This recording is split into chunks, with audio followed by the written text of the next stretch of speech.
Amara Girls Initiative presents the Global Conference on Girl Child Empowerment 2024 under the theme Empower a Girl Child to Change the Future. The conference will be held from Saturday to Sunday, 23rd and 24th of March 2024 at the Woodbine Banquet Hall located in Toronto, Ontario. Registration is open. Get your early bird ticket until 1st of October 2023. Tickets for international participants will go for $350 Canadian dollar. International student for $250 Canadian dollar. Accommodations per night will be $200 Canadian dollar. International exhibitors $800 Canadian dollar. Remember, early bird tickets come with a discount. Don't miss to be part of this special event. Book your spot now with the early bird ticket. For more information, visit www.amaragirls.org or call +1 647 616 1415. Ooh, she has beauty. Ooh, she has sass. Ooh, she has fire. Ooh, she has class. Ooh, she has that talent so good it's in my bag. I am Lola Fayola. This is the Lola Lachey Lifestyle Show, the Afro-Caribbean Fusion Show, where we are exposing local and international talents within art and entertainment. And we are encouraging you to follow your dreams and answer your calling. Yeah! Hey Toronto, hey world, what's up? Empress Lola Fayola here in the studio. It's GOlive Studio. Make sure you like, share, and subscribe to all my channels on all streaming platforms. Today we are celebrating my 1-year anniversary for the Lola Lachey Lifestyle Show, and I'm super excited about that because we are going into empowerment. We are discussing women empowerment in the community. We're also going to be shedding a little light on Breast Cancer Awareness Month. It is Cancer Awareness Month, so we're just giving honor to those of that terrible disease. Okay, so today I'm going to start off by welcoming my guest, Miss Daphne Mangura from Uganda. Okay, Daphne is a part of the TAGI organization group, which stands for the Amara Girls Initiative Group. Thank you so much for joining me today, Daphne. How are you doing? I'm doing great, and thank you for inviting me, Lola. No problem. I really appreciate you coming through for me today. I really appreciate you being here. I am in such awe because, of course, like I said, we're celebrating, the 1-year anniversary of my show, and we did touch this topic last year in regards to empowering Black women and empowering just women across the board. Now, tell us a little bit about your organization, which is, the abbreviation is TAGI, TAGI. Tell us a little bit about that organization. The Amara Girls Initiative is a registered not-for-profit organization here in Canada. And we operate here in Canada and in the sub-Saharan Africa, mainly in Uganda and Dar es Salaam.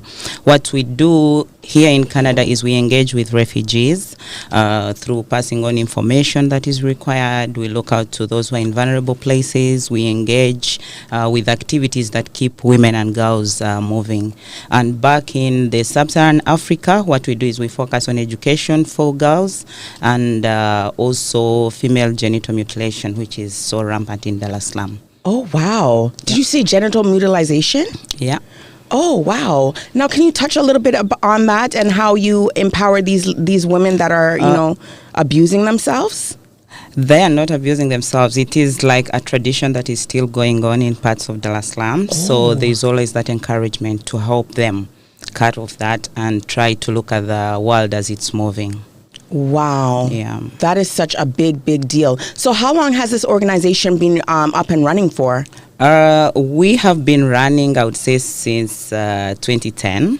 But here in Canada, we were registered last year. And we're trying to push our way to do the activities that I used to do while I was still in Uganda. Here in Canada. So some of those activities would include what, Daphne? Those activities would include keeping girls in schools by providing them with sanitary pads, providing with addressing poverty levels to their parents, addressing early marriages, and that is back home. Here, what we basically do is we support with the necessary needs, like, let's say, clothing, barbecue activities, to keep women going.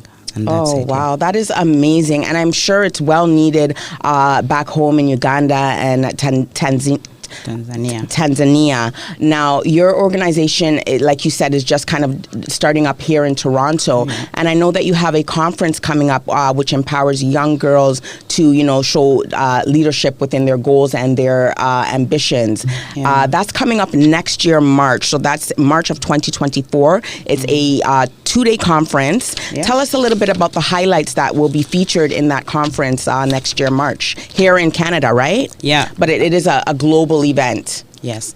The conference will be about girl empowerment. We actually have a theme of Empower Girl Child to Change the Future. It will be focusing on bringing up women who have already taken space to try and advise those girls who have not yet taken space. It will be addressing inequalities. It will be addressing social injustices. It will be addressing women equality, and also having men at the center of addressing all the challenges that women are having. Wow. So, I mean, that's such a broad field. So many different areas that you're touching in order to try and empower these young women. Now, is there an age bracket that is associated with the empowerment for females, young females, middle age? Does it matter? Yeah, it matters. Actually, we would want girls who will take up something from the conference. We don't want like very little ones who will not get the message.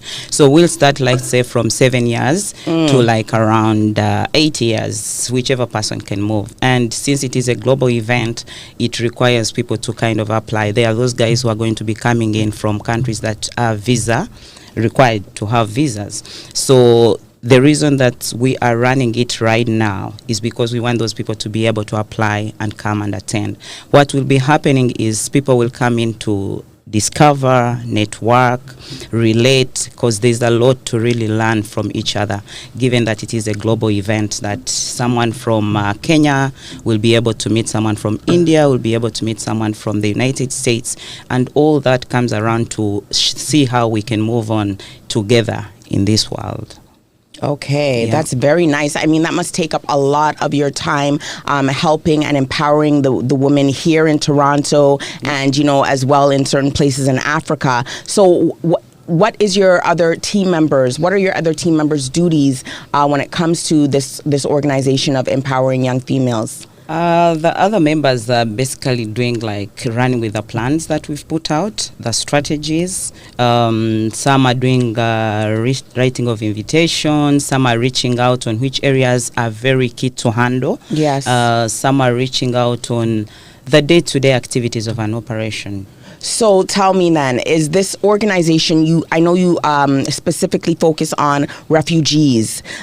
Do you focus on people that are just maybe citizens and they also need direction and empowerment, females within the country here in Canada? Yeah, given that we are still a young organization, we've not yet put our wings out there for everyone. We want to try what we've started with and see how that works, and then we can broaden depending on maybe the fundings, maybe the programs that need so much touching on. And so is this organization a for-profit or non-profit organization? It's a not-for-profit. Okay, non-for-profit. Yeah, so we depend on sponsors, and we also run these activities like workshops, conferences to try and raise funds and be able to do our activities. That is amazing. So now, how often do you run your programs? The conferences will be running annually. The workshops, those will run shortly because we have to kind of try and engage. For example, passing on information to refugees, that doesn't want you to do it annually. It's a case by case. Oh, I see. So when you see need, there's that knowledge gap in the community, then you can call on maybe a workshop, a meeting, and try and share information that is necessary for these people. Oh, wow. Okay. Yeah. And so how has it been?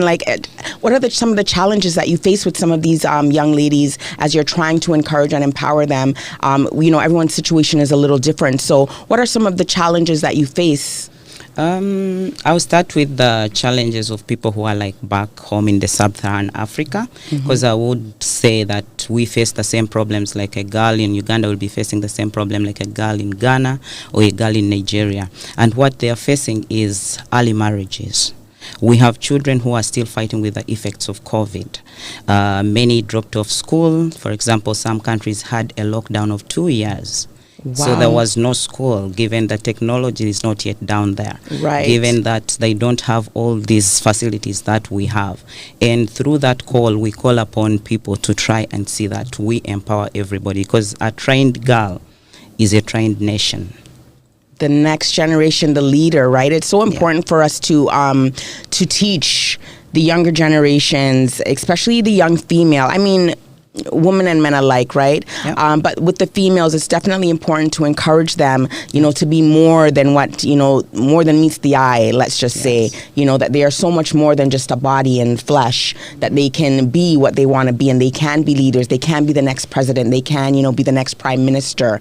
So that is very, very impressive, and I love the fact that, you've spent so much time to try and honor these young women and guide them and show them. Now, have you had any incidents where, they're just not receiving, maybe an individual or two or three or more, just not receiving what it is that you're the gift of empowerment, and, they kind of turn their back? Have you had any situations like that, or does everybody pretty much receive the empowerment, the gift that you are giving them with your organization, Taji? Everyone wants to receive that. Actually, when they hear the information, it's like you're reaching out to address something that they've been longing to have, because everybody wants to be empowered. It's just that they don't have what probably is supposed to be there. Yes. So like empowerment should be like a right. If it comes to education, if it comes to equality, if it comes to taking up space, those should be flowing the normal way. Absolutely. So when they see you coming and trying to fight for them, advocating for them, it's like you're bringing peace unto what they have not been having. Everybody will embrace that. What a beautiful thing. It's like each one teach one, right? Take my hand, I'm going to teach you too. That is absolutely gorgeous. So before we close out, I would just want to ask you, if you were given the opportunity to just say one thing to these young ladies that may be viewing the platform right now, what would it be in order to empower them? What words of encouragement, what words of empowerment would you give them right now? Thanks, Laura, for that question. You're very welcome. It's going to seem like a poem, but I want to say that, girl, you are beautiful. You can. If others can, you can too. Try to find yourself, believe in yourself, be confident, and take up space. I love you. That is beautiful. Yeah. Thank you so much, because I felt that to my heart, and I'm sure you at home felt that as well. So before we close out, we want to just, shed some light. It is Breast Cancer or Cancer Awareness Month here in Toronto, Canada, the month of October. So we just want to be able to, express how we as Afro women need to really hone in on this disease, because we are affected, number one race affected by cancer and by breast cancer. So, just different ways on how we can honor ourselves to prevent this disease from attacking our bodies, in our health, the food intake that we're intaking in our bodies, the type of foods we're eating, making sure we get proper exercise, making sure we're not stressed out too much, because all these things cause disease and cause, tension to the body. So I just want to, is there any points that you want to make about breast cancer at this time before we close out? Yeah, breast cancer and all types of cancers are so close to me, because I've had so many people die of cancer in my family. Now, what that means is I have to be very careful and also take on generic checkups. Exactly. So if anybody out there has a history of cancer in their family, they need to do generic tests. Then we also have to continue engaging our community to embrace information that is given. If it is regular checkups, please go for the checkups, because we are still struggling with a generic, I would say, fear of medical treatments and all that. So because someone would say, me finding out that I have cancer, I would rather not even check and have that idea. We're in denial a lot of times too, right? Exactly. So I encourage everyone to do checkups, because if you do them early, you can prevent the situation and you can seek support, and that could be addressed once and for all. So important. We have to really, get our physical checkups and educate each other. Yeah. So at this point in time, I just want to really thank you so much for joining me on the Lola Lifestyle Show. Daphine, it's been a pleasure having you here. I encourage you to continue empowering the young women of today across the globe and here at home in Canada. I wish you all the best. And don't forget, everybody, that the conference is next March. Okay, we'll be posting all of those information for you to access. All right, I am your host, Miss Lola Fayola. I am here to say thank you so much to all the supporters of the show. It's our 1-year anniversary. We are truly excited. I'm your host again, Lola Fayola. This is the Lola Lachey Lifestyle Show, the Afro-Caribbean Fusion podcast show. Thanks for watching.